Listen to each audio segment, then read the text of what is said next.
Migration यानी एक स्थान से दूसरे स्थान पर चले जाना मानव सभ्यता के अस्तित्व के समय से ही उसकी एक खास विशेषता रहा है। लेकिन आधुनिक समय में एक व्यक्ति उन क्षेत्रों की तरफ माइग्रेशन ज़्यादा करता है जहां उसे न केवल सुरक्षा मिलती हो बल्कि रोजगार के बेहतर अवसर भी मिलते हों और वह अपना जीवन स्तर ऊपर उठा सकता हो। इसी संदर्भ में विकसित देशों की तरफ हाल ही के समय में माइग्रेशन बहुत ज़्यादा बढ़ गया है। खास तौर से नॉर्थ अफ्रीका और मिडिल ईस्ट में संघर्ष और वायलेंस की घटनाओं के बाद यूरोप के विकसित देशों में माइग्रेशन की समस्या बहुत ज़्यादा बढ़ गई है।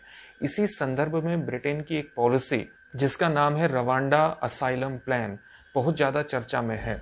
रवांडा असाइलम प्लान ब्रिटेन द्वारा अपने यहाँ गैर कानूनी तरीके से प्रवेश करने वाले शरणार्थियों को अफ्रीका के देश रवांडा में शिफ्ट करने से संबंधित है।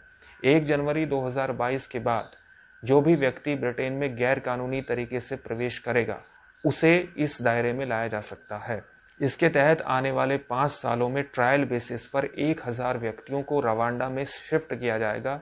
इन लोगों को रवांडा में रिफ्यूजी स्टेटस दिया जा सकता है या ये लोग और कोई स्टेटस चाहते हों, किसी और अन्य तरीके से रवांडा में बस सकते हैं तो उसके लिए भी डिमांड कर सकते हैं। पिछले कुछ समय से ब्रिटेन में इलीगल माइग्रेशन की समस्या बहुत ज़्यादा बढ़ गई है। इसी वर्ष जून 2022 तक लगभग 63,000 नवासी लोगों के असाइलम एप्लीकेशन ब्रिटेन प्राप्त कर चुका है। इस समस्या के समाधान के लिए बोरिस जॉनसन गवर्नमेंट ने रवांडा असाइलम प्लान को तैयार किया था, जिसके तहत खतरनाक, अनावश्यक और गैर कानूनी तरीके से ब्रिटेन में छोटे छोटे नावों पर इंग्लिश चैनल से होकर के प्रवेश करने वाले लोगों को रोकना है।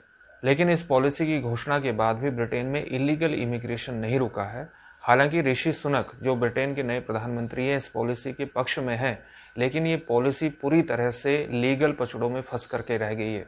ह्यूमन राइट्स ग्रुप का ये कहना है कि रवांडा एक ऑथोरिटेरियन स्टेट है जहां पर विपक्ष के लोगों को टॉर्चर किया जाता है, उन्हें मारा जाता है और इसलिए रिफ्यूजीज को शिफ्ट करने से संबंधित बिल्कुल भी सेफ कंट्री नहीं है और इसलिए वो कोर्ट में चले गए हैं और इस पॉलिसी का इम्प्लीमेंटेशन रुक गया है। वर्तमान में ऋषि सुनक की सरकार इस पॉलिसी के प्रति किस प्रकार का रवैया अपनाती है कोर्ट में, ये देखने वाली बात होगी।